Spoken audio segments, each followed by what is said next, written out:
Ce soir, le gouvernement n'exclut pas des actions ciblées avec les forces des armées étrangères pour lutter contre un ennemi commun. Le porte-parole du gouvernement explique qu'il s'agit d'une recommandation de l'Assemblée nationale.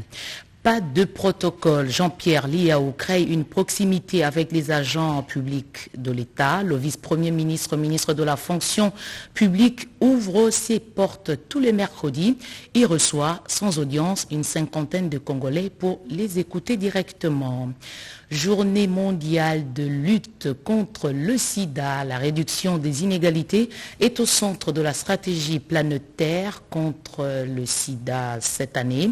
Des statistiques sur le taux de prévalence 40 ans après la découverte de la maladie sont à suivre dans cette édition d'information. Voilà tout pour le sommaire. Merci de votre fidélité. Et puis, les Congolais attendent le rapatriement de leur patrimoine culturel retenu depuis plusieurs années à l'étranger.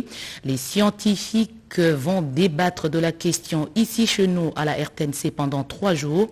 Nous allons en parler avec Théo Chilumba Wakabeya. Bonsoir. Bonsoir, madame. Vous êtes l'invité de ce journal. Vous êtes conseiller principal du chef de l'État en charge de culture et art. Nous allons revenir un peu plus tard avec vous.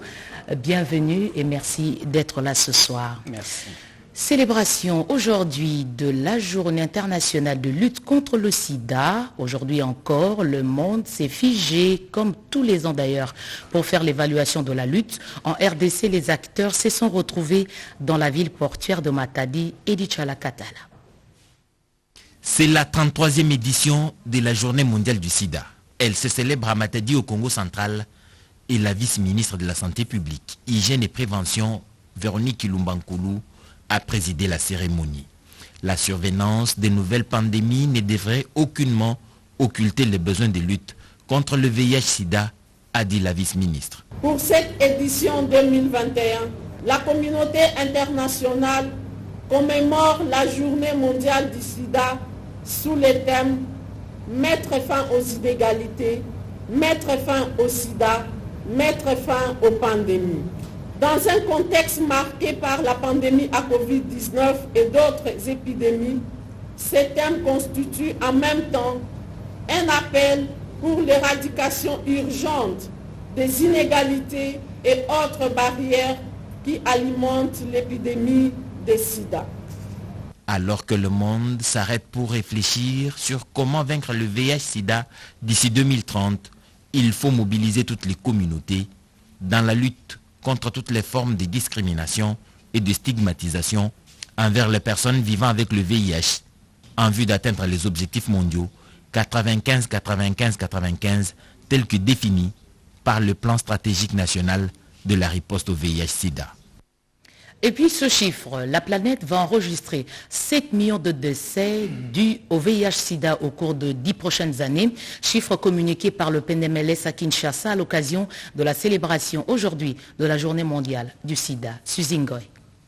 Avec comme thème mettre fin aux inégalités, mettre fin au sida, mettre fin aux pandémies, le monde se met d'accord sur un plan pour éradiquer le VIH d'ici à 2030. La RDC a une épidémie de type généralisé avec une prévalence pays à 1,2% et la ville-province Kinshasa à 1,6%, ce qui est supérieur à celle du pays.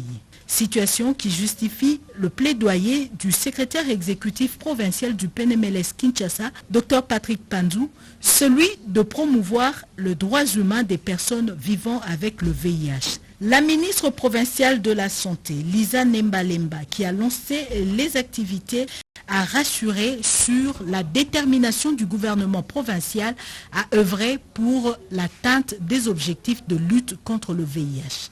Le gouvernement provincial est en train de prendre des mesures suivantes. L'actualisation de l'arrêté portant nomination des membres du CPMLS. Finalisation du projet d'arrêté portant création du fonds SIDA pour la ville-province de Kinshasa. Régularisation du CPMLS. Nous rassurons les personnes vivant avec le VIH que l'État continuera à assurer leur prise en charge globale et à les protéger contre toute stigmatisation ou discrimination.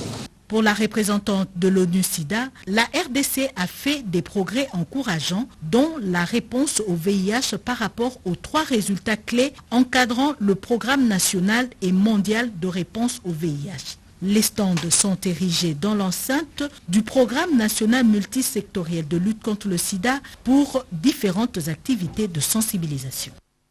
Encore une nouvelle prorogation de l'état de siège. Les députés nationaux ont autorisé hier pour la 13e fois cette prorogation dans les provinces de l'Ituri et du Nord-Kivu. Sylvie Mouembo, Bernard Baud. Sur 287 députés nationaux présents, 283 ont voté en faveur de la 13e prorogation de l'état de siège dans les provinces de l'Ituri et du Nord-Kivu. Et le projet de loi sera envoyé en seconde lecture au Sénat. Le gouvernement va devoir poursuivre les opérations militaires de rétablissement de la paix en Ituri et au Nord-Kivu. C'était au cours de la plénière tenue mardi 30 novembre dans la salle des congrès du Palais du Peuple. Dans son exposé des motifs, la ministre d'État, ministre de la Justice et garde de Sceaux, Rose Mutombo, a évoqué le désir et la volonté du gouvernement sous la vision du chef de l'État, Félix-Antoine Tshisekedi Tshilombo, de maintenir les efforts de rétablissement de la paix dans les provinces du Nord-Kivu et de l'Ituri qui connaissent ces dernières heures une détérioration de la situation sécuritaire et humanitaire des suites des actions de plusieurs groupes armés.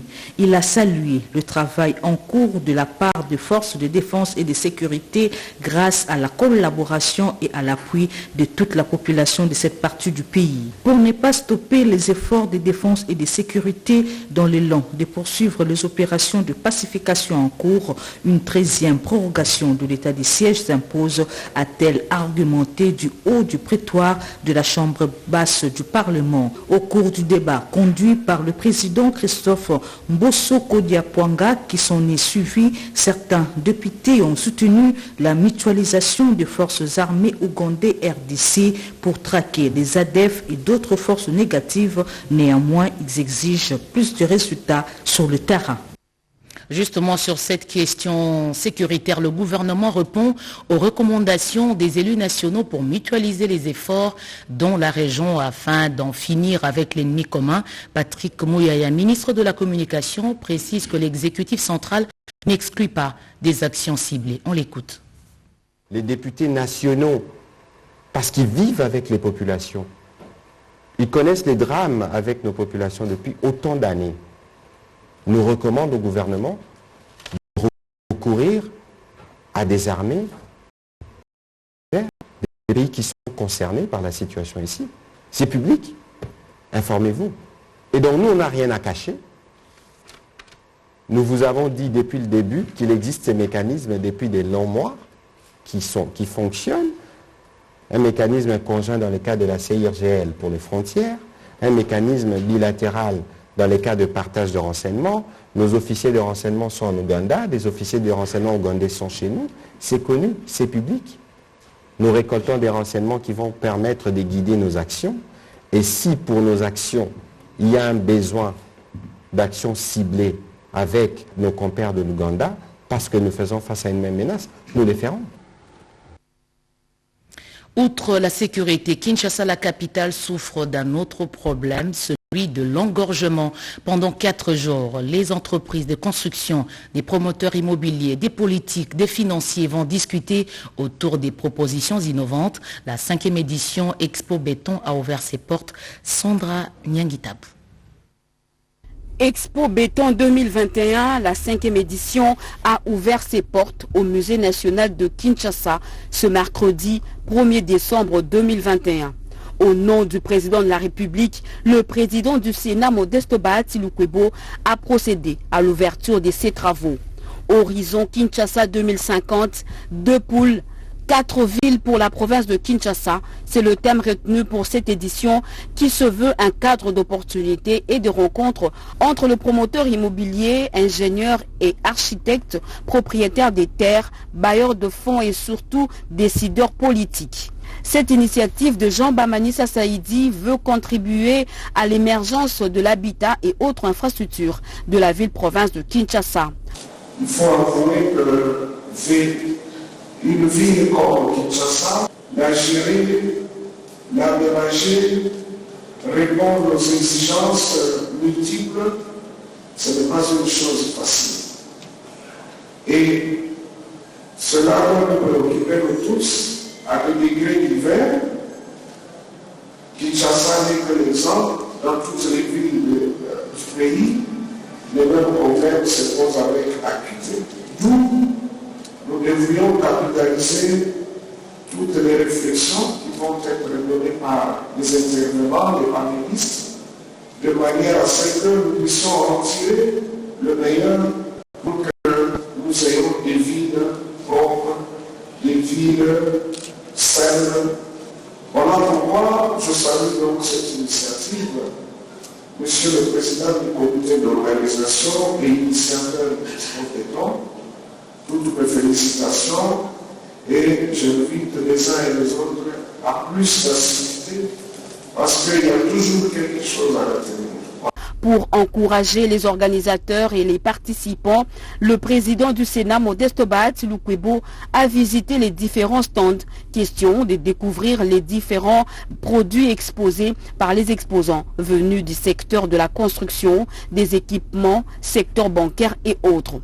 Le Sénat étant l'émanation des provinces, le speaker de la Chambre haute du Parlement a aussi eu des entretiens avec la délégation du bureau de l'Assemblée provinciale du Kasaï central. Le vice-président Marcel Chiboui et la questeur Malanji Chiboui ont échangé avec Modeste Bahati autour des questions sécuritaires et de développement de leur province. Le démarrage effectif des travaux du barrage Katende, la dotation de la police du Kasaï central en véhicules de service. Ils ont en outre salué l'initiative du bureau du Sénat d'organiser le cadre de concertation Sénat-Assemblée provinciale. De l'innovation, il y en a aussi dans les méthodes de travail de Jean-Pierre Liao. Il se rapproche des agents et fonctionnaires de l'État. Le vice-premier ministre, ministre de la fonction publique, brise les barrières. Il reçoit sans audience tous les mercredis des Congolais. Regardez ce reportage de Nadine Kilocho et Moké Maluma. C'est une nouvelle approche adoptée par le vice-premier ministre, ministre de la fonction publique. Jean-Pierre Liao se veut à l'écoute des agents publics de l'État. Converser avec moi des directeurs de DRH pour qu'ils puissent vérifier. Pas de protocole lorsqu'il faut résoudre les questions vitales de la nation et anticiper certaines crises. Il lancera ainsi tous les mercredis des audiences sans rendez-vous. Ce premier exercice a confirmé ma conviction et nous continuerons pour redresser l'administration publique telle que le souhaite le président de la République. Je ne peux le faire seul. Seul, je ne peux rien. Mais avec tous les agents, eh bien, je peux tout. Le Premier ministre, chef du gouvernement, m'a assigné une série de missions à accomplir très rapidement. Mais pour que ces différentes missions puissent réussir, il faudrait que les acteurs principaux, qui sont les agents, puissent être sensibilisés. Cette façon de travailler traduit la volonté du chef de l'État, incarné par le gouvernement Samalou Kondé, le peuple d'abord. La façon dont travaille le vice-premier ministre nous étonne. Il s'est rabaissé jusqu'à nous recevoir à l'extérieur. Ça n'a jamais été fait. Aucun ministre n'a jamais fait ça. Et nous avons l'espoir que nous allons trouver des solutions dans nos différents problèmes. Vraiment, on félicite cette initiative. Nous sommes très contents que ça soit comme ça et que ça continue, que ça reste une habitude. Tous les mercredis, 50 agents seront désormais reçus par le patron de l'administration publique, Jean-Pierre Liao, pour partager la bonne information et gérer de manière efficiente les dossiers des agents de carrière de l'administration publique. Une femme de caractère, Marie-Clémentine Nengapeta, avait dit non aux sollicitations du monde et oui aux valeurs chrétiennes, ce qui lui a coûté la vie. La bienheureuse annualité Nengapeta a été encore une fois aujourd'hui honorée ce 1er décembre au cours d'une messe d'action de grâce célébrée par Fridolin Cardinal Ambongo à Isiro. La première dame a pris part à cette messe. 1er décembre, un jour qui ne passe jamais inaperçu aux yeux de chrétiens catholiques congolais. C'est à cette date que mourait il y a 57 ans la religieuse Marie-Clémentine Annualité Nengapeta, qui sera faite bienheureuse quelques années après. La célébration de sa mort avait cette année une saveur particulière avec la présence à Isiro de la première dame de la République, Denise Nyekero Tshisekedi.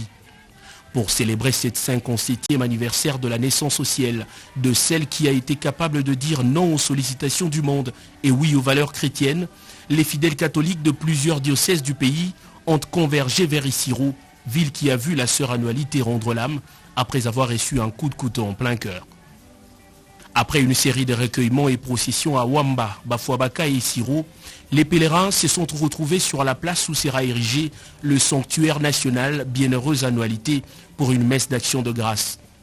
Dans son homélie, le cardinal Fridolin Ambongo a exhorté ce pèlerin de toutes les classes à marcher sur les pas de la sœur Nengapeta, devenue l'exemple du courage, de l'intégrité, de la fidélité et du dévouement au Seigneur.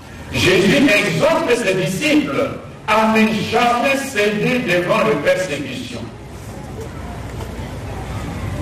N'effrayez pas ceux qui tuent le corps sans pouvoir tuer l'âme. Matthieu 10, 28. Quelle belle coïncidence entre ces propos de Jésus et le courage affiché par la sœur Annualité au moment de son martyre. Compté au nombre de pèlerins, l'épouse du chef de l'État a tenu par sa présence à honorer cette valeur chrétienne congolaise qui doit inspirer les jeunes générations.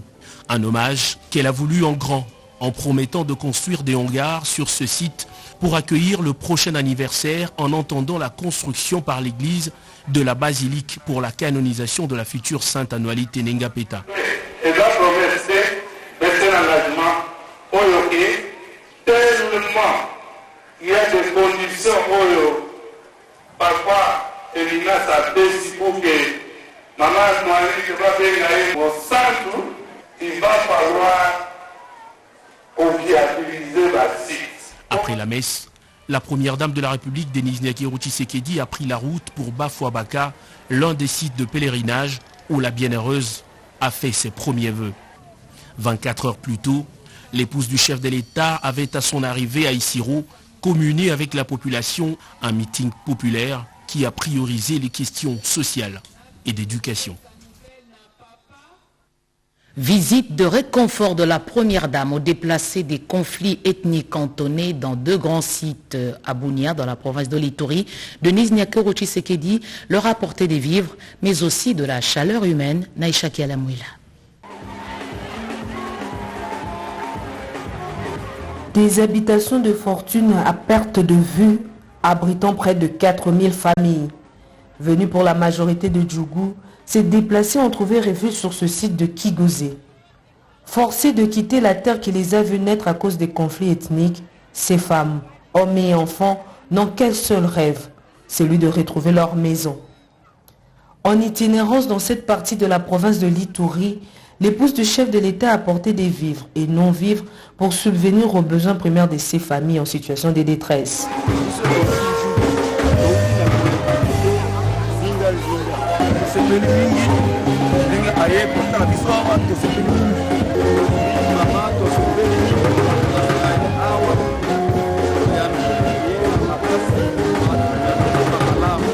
Le mauvais temps climatique sur Bunia n'a pas eu raison de la détermination de l'épouse du chef de l'État de se rendre au site érigé en face de l'ISP Bunia, où est cantonné un autre groupe de déplacés.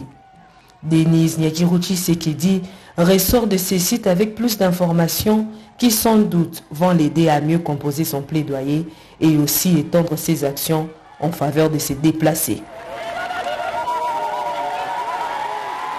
Autre chose, l'ITIE vient d'organiser un atelier sur le renforcement des capacités des acteurs de la CNRF. Atelier à porter sur la norme et l'utilisation des données ITIE. Les détails avec Guy Matundo et Guilhem Mukonga. Après avoir battu campagne pour le recouvrement des avoirs financiers issus du crime, la cellule nationale de renseignement financier s'en va en guerre contre les blanchiments des capitaux issus du secteur minier. Devant les acteurs de la CNRF et de l'Agence pour la lutte contre la corruption, Adler Kishula a revêtu sa casquette de pédagogue pour sensibiliser sur ce fléau. Il a en outre expliqué les différentes techniques de blanchiment ainsi que ses conséquences et ses méfaits, surtout dans ce secteur porteur que sont les mines. Le secteur minier présente beaucoup de vulnérabilités et des risques en termes de blanchiment des capitaux par rapport aux flux financiers qu'ils génèrent. La CNRF a parmi les missions de suivre tout ce qui est flux financiers générés par les crimes financiers. Nous avons été sensibilisés et nous avons sensibilisé les opérateurs miniers par rapport à leurs obligations.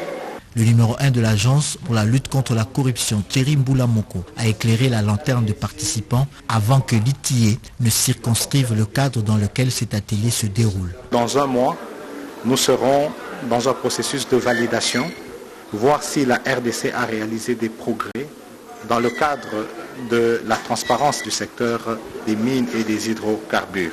Il est tout à fait normal que les études thématiques réalisées dans le cadre de la gouvernance du secteur soient partagées avec tous les services qui entrent dans le cadre de la lutte contre la corruption et le blanchiment des capitaux. Les participants se sont dit édifiés sur le contenu des interventions. Puisqu'on parle des finances, le programme d'appui au secteur agricole voudrait en 2022 organiser plus d'activités et mobiliser plus de moyens financiers pour toucher un nombre important de ménages. C'est l'une des recommandations du comité de pilotage qui s'est retrouvé au Nord Kivu. Marthe Mangaza, Cédric Keninambo. Barça Nord Kivu, un projet du gouvernement porté par le ministère de l'Agriculture et qui se décline en plusieurs dimensions dans le but d'améliorer durablement la sécurité alimentaire et les revenus des ménages, pour la plupart modestes, impliqués dans ces projets. À Goma, dans le Nord Kivu, il s'est agi de la réunion du comité de pilotage pour évaluer les activités du dit projet, fruit d'un accord de dons et des prêts entre le gouvernement congolais et les fonds africains de développement FAD pour une durée de 7 ans. Nous estimons que le travail est abattu. C'est une feuille de route que nous laissons à l'équipe qui corrige et qui dirige le projet en connivence avec la population, que nous aimerions que les choses changent. Leur quotidien de vie puisse changer à travers l'agriculture. Les activités réalisées en 2021, les niveaux de décaissement et l'exécution du budget 2021, tout a été passé au PENFA. Nous voulons plus. Nous voulons, au lieu d'avoir des résultats 62%, 65%, nous voulons atteindre en 2022 les résultats jusqu'à 80%. Pourquoi pas 90%? Ces projets interviennent dans 5 territoires du Nord Kivu, notamment le Massissi, Nyiragongo, Rutshuru, Lubero et Beni. La question a longtemps préoccupé les Congolais. À quand le retour des œuvres d'art appartenant à la République démocratique du Congo, jusque-là retenues à l'étranger? Et ce sujet est à l'initiative, est à la base d'un colloque qui ouvre ses portes demain à Kinshasa. On en parle justement sur ce plateau avec Théo Chulumba Wakabea. Rebonsoir. Bonsoir, madame. Vous êtes le conseiller principal du chef de l'État en charge de culture, art et questions religieuses. Vous nous confirmez la tenue de ce colloque demain, ici? Oui, madame. Il s'agit d'un colloque scientifique international que la République démocratique du Congo organise sur le thème reconstitution des biens culturels et renaissance africaine, sous le haut patronage de son Excellence, Monsieur le Président de la République, chef de l'État et président de l'Union sacrée. Ce colloque, c'est un événement culturel de taille et qui va comprendre une place considérable dans les réalisations de la mandature du président de la République à l'Union africaine.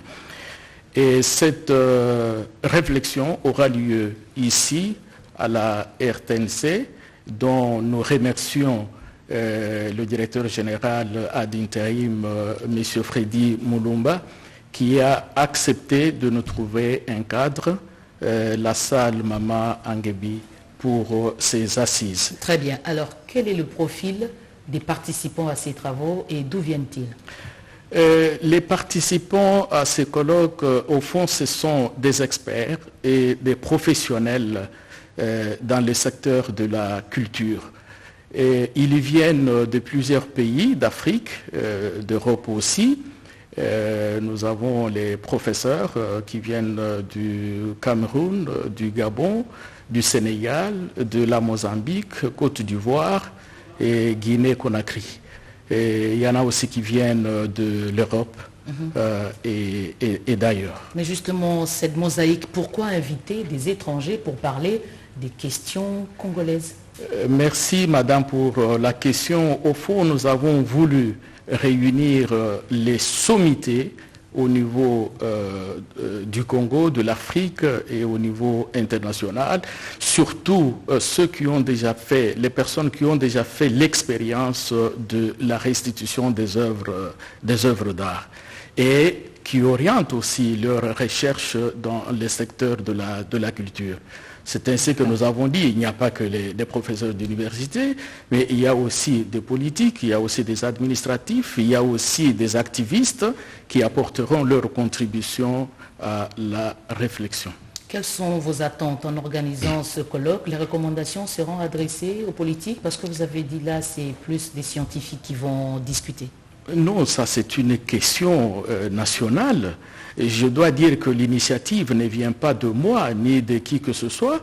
L'initiative vient du président de la République lui-même. Vous vous rappelez, lors de son discours d'investiture, il avait dit qu'il va doter les pays d'une infrastructure muséale. Et lors de l'inauguration du musée national de la République démocratique du Congo, le président de la République avait dit noir sur blanc qu'il va travailler pour le retour des œuvres d'art, mais il le fera de manière concertée avec ceux qui les gardent encore aujourd'hui. Donc les négociations sur le plan diplomatique, politique se poursuivent, mais je voulais justement comprendre le lien qu'il y a entre les attentes des Congolais qui veulent finalement bénéficier de leurs avoirs et le colloque. Y a-t-il un lien?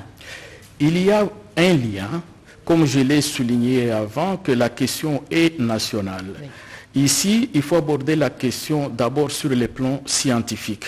Il y a beaucoup de questions qui vont entrer en ligne de compte. Il y a des questions juridiques, des questions politiques, des questions diplomatiques et aussi spirituelles, je le dirais, parce qu'il y a aussi les églises qui sont touchées dans ce que notre pays a connu lors de la colonisation. Alors le peuple congolais a ses attentes qui sont remarquables dans le sens où les œuvres d'art qui viendront, ils vont caractériser toutes nos ethnies.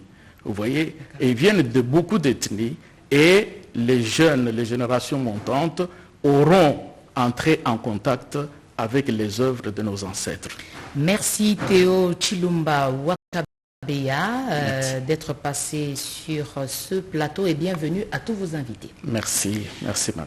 Modernisation des infrastructures aéroportuaires. Goma au Nord Kivu dispose désormais d'une tour de contrôle au standard international, 26 mètres de hauteur. Les travaux ont duré 2 ans. Plus de 3 millions d'euros, c'est le coût total pour la construction de la nouvelle tour de contrôle de l'aéroport de Goma au Nord Kivu sur financement de la Banque mondiale. Construit en 17 mois, ce bijou architectural qui répond aux standards internationaux vient d'être mis en service ce mardi 30 novembre 2021 par les ministres des Transports, Voies des Communications et des Désenclavements. Dans son mot, le directeur général de la Régie des voies aériennes, RVA, Alphonse Chungu, a dressé les tableaux techniques de cette tour de contrôle. Pour sa part, le ministre des Transports, Chériba Okende, a pris l'engagement de parachever les blocs techniques dont les travaux ne sont pas encore arrivés à terme. La République démocratique du Congo refuse de rester toujours cloîtrée dans cette fameuse liste noire de l'Union européenne. Nous avons un portefeuille de droits de trafic de plus de 52 accords aériens, termes, plus de 250 aéroports, aérodromes et pistes d'atterrissage. Le gouvernement est plus que déterminé à moderniser nos infrastructures de transport aérien. En effet, il aurait fallu qu'en plus de la tour de contrôle, que même le bloc technique soit parachevé. Je prends l'engagement de tout mettre en œuvre afin que nous ne nous plaisions pas des chantiers inachevés. Après la coupure du ruban symbolique, les patrons des transports et les autres officiels ont visité cette tour qui mesure 26 mètres. Restons sur place pour écouter ces quelques réactions enregistrées par Myriam Madika. Les bénéfices induits de ces nouveaux ouvrages et équipements sont sans conteste l'augmentation du trafic sur cette plateforme aéroportuaire, laquelle s'est traduite visiblement par l'arrivée de nouvelles compagnies aériennes internationales dont Ethiopia Airlines, Rwandair, Jumbo Jet et plusieurs autres réalisant des vols non réguliers. Quant aux réalisations du passage, nous pouvons citer, outre la tour de contrôle, la réhabilitation de la piste de potence à longueur à 3000 mètres, comme ce fut avant l'éruption volcanique de Nyiragongo en janvier 2002. La réhabilitation et l'extension de l'aire de stationnement des avions, tarmac, élargissant sa superficie de 16 000 à 25 000 m². La reconstruction des voies de circulation qui furent également ensevelies par la lave, dont un volume de plus ou moins 300 000 m3 devait être fragmenté et évacué. Toujours dans le secteur de transport, les chargeurs africains sont asphyxiés sous le poids du taux du fret. L'Union des conseils des chargeurs africains s'est réunie à Kinshasa pour tenter d'explorer quelques pistes de solutions. Edith Chalakatal.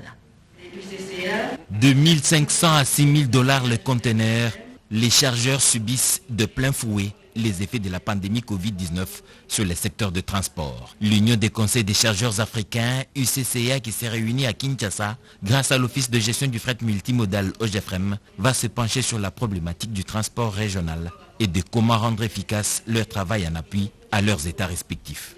Le vice-ministre des Transports, Marc Ekila Likombo, qui a ouvert ses travaux de 3 jours, s'est félicité du rayonnement diplomatique de la République démocratique du Congo sous l'impulsion du président Félix-Antoine Tshisekedi. Olivier Manzila Muntala, directeur général par intérim de l'OGFREM, insiste sur la régularité de telles rencontres et reste confiant. De ces assises, les conseils des chargeurs sont censés réfléchir, mener une réflexion dans le sens de voir comment on peut faire entendre notre voix pour que dans un premier temps, que ce taux de fret soit ne serait-ce que stabilisé et dans un bref délai, je voudrais dire en moyen terme, se battre pour que nous puissions faire un recul par rapport à ce taux de fret pour permettre à nos populations de vivre normalement et surtout de rendre nos économies plus compétitives. L'UCCA est un organe spécialisé de l'Organisation maritime de l'Afrique de l'Ouest et du Centre au Maroc, dont la RDC assure également la présidence. Le comité directeur, en réunion à Kinshasa, est un des organes de l'Union des conseils des chargeurs africains. Dame la pluie a encore fait des dégâts à Kinshasa, sur Masikita, précisément à Lupène. Plusieurs habitations ont été emportées par ces précipitations. Regardez ces images. L'avenue Masikita à Lupène est en danger après le passage de la pluie diluvienne qui s'est abattue aux petites heures du matin de ce 1er décembre 2021 sur Kinshasa. Les habitants du quartier Djelobinza, dans la commune d'Engalema, n'ont presque pas fermé l'œil. La crainte de finir emportés et ensevelis par les eaux de pluie hante les esprits. Dame Pluie a fait des ravages en entraînant derrière elle une dizaine de maisons. Grâce au ciel, aucune perte en vies humaines n'a été enregistrée. Le coup d'arrêt que connaissent les travaux démarrés jadis par l'Alliance des bâtisseurs du Congo ABC retarde la quiétude qui devait s'installer dans les quartiers. Les travaux de réhabilitation de l'avenue Masikita étaient une aubaine pour les quartiers Djelobinza d'avoir non seulement une route secondaire en parfait état, mais aussi une canalisation des eaux qui l'épargnerait des catastrophes comme celle survenue ces matins. Se sentant abandonnée, la population réclame la suite et la fin des travaux sur cette avenue pour retrouver sa quiétude. Devant la caméra de la radio-télévision nationale congolaise, elle a lancé son cri d'alarme. Les ministres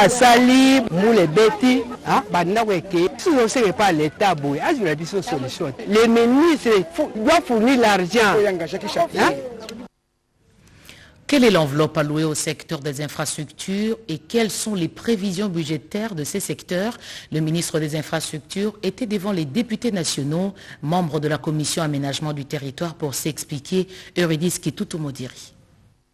Devant les députés nationaux, le ministre d'État des ITP a dans sa présentation donné un aperçu global des infrastructures en général ainsi que les défis afférents. Au regard du budget investi dans les infrastructures routières, le ministère des ITP a défini ce qu'il qualifie les réseaux ultra prioritaires qui couvre 15 800 km sur 58 200 km linéaires du réseau routier d'intérêt général de la RDC. Au sujet des prévisions budgétaires exercice 2022, le ministre des ITP entend développer les routes prioritaires comme notamment la RN1, RN2, RN12, RN23 pour ne citer que celle-là, avec bien entendu la modernité des voiries urbaines. Le ministre des ITP a constaté la non prise en compte de ces besoins tels qu'exprimés dans ses prévisions budgétaires. Le ministère des ITP dispose de 3,44% du budget annuel. Certes, les besoins sont énormes, mais le budget reste modique et ne permet pas du tout à réaliser ce programme, car ceci ne représente que 11% de ses prévisions.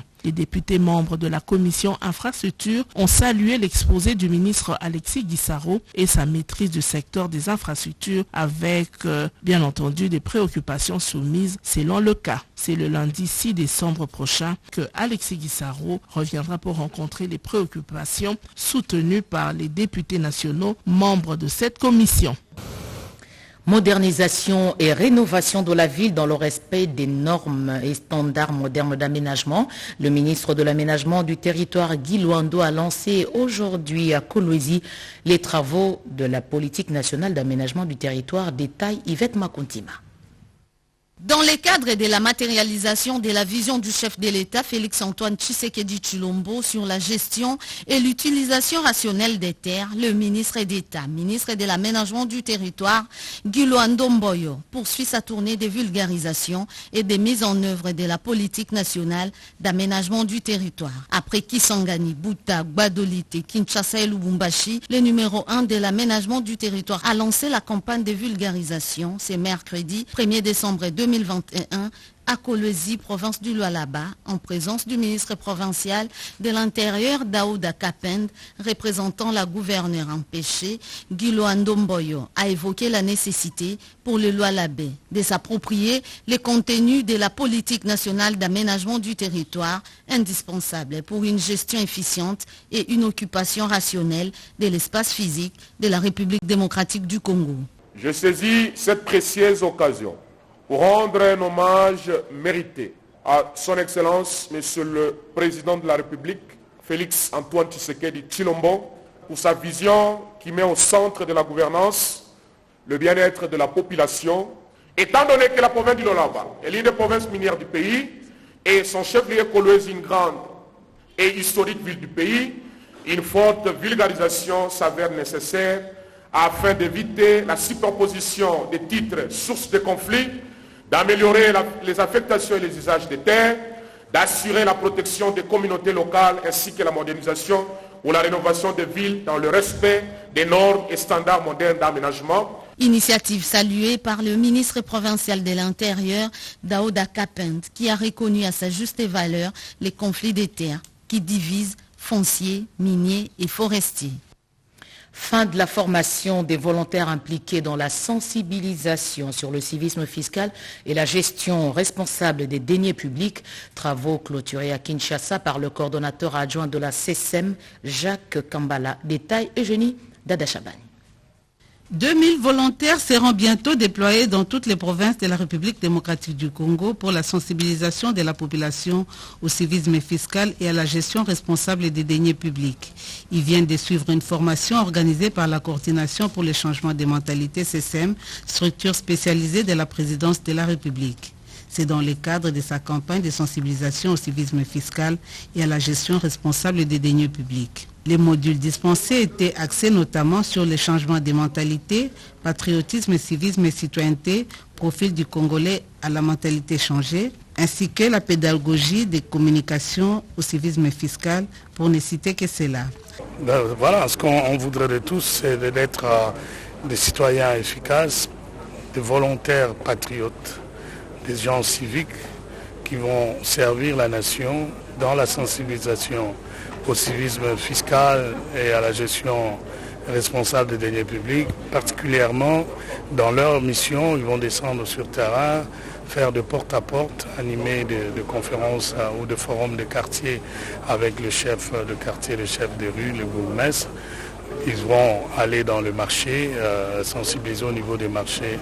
Et l'objectif qu'on se fixe, c'est d'avoir le plus d'assujettis possible à la fin de ces 2 mois de sensibilisation pour augmenter les recettes de l'État. Occasion également pour un volontaire d'exprimer sa gratitude à la CCM.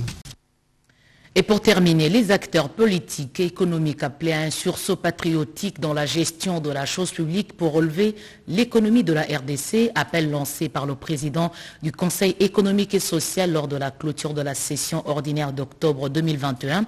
Jean-Pierre Kiwakana a aussi peint un tableau peu reluisant de la situation socio-économique du pays. Anim Balaka.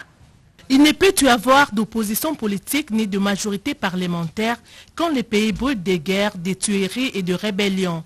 C'est en ces termes que le président du Conseil économique et social, Jean-Pierre Kiwakana, a clôturé la session d'octobre 2021. Pour le président de l'Assemblée consultative, il y a près de 25 ans que la RDC est en guerre avec les groupes rebelles internes et externes. Cette situation impacte sur les sociales et l'économie du pays. Il est donc temps, a-t-il dit, que tous les Congolais se mettent ensemble sans une appartenance politique pour combattre l'ennemi commun et sauver la nation.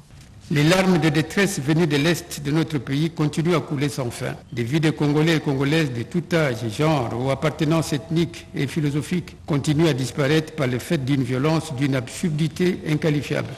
Puis dans un tourbillon infernal, nous finissons par risquer de banaliser cette abomination devenue un véritable déni de notre humanité. Les Congolais, au-delà de ce qui les divise, devraient, en face des tragédies de cette ampleur, réagir dans l'unité, car il ne peut y avoir d'opposition lorsque la nation est en danger. Sa défense est une priorité absolue et un devoir sacré pour tout citoyen sans aucune exception. Aussi, Jean-Pierre Kiwakana a martelé sur le changement de mentalité de chacun, ce changement qui ne peut être possible que grâce à l'éducation de base solide. Le Conseil économique et social met à la disposition de tous les Congolais plusieurs recommandations pouvant résoudre quelques problèmes sociaux de la population congolaise. Ne quittez pas vos écrans. Juste après ce journal, vous suivrez un document qui revient sur les temps forts de DRC Africa Forum Business, des travaux de 2 jours qui se sont tenus à Kinshasa, travaux qui ont réuni plusieurs participants pour parler des véhicules et des batteries électriques avec la RDC qui a un fort potentiel en matière de minerais. Madame, Messieurs, ce journal est terminé. Merci de l'avoir suivi à travers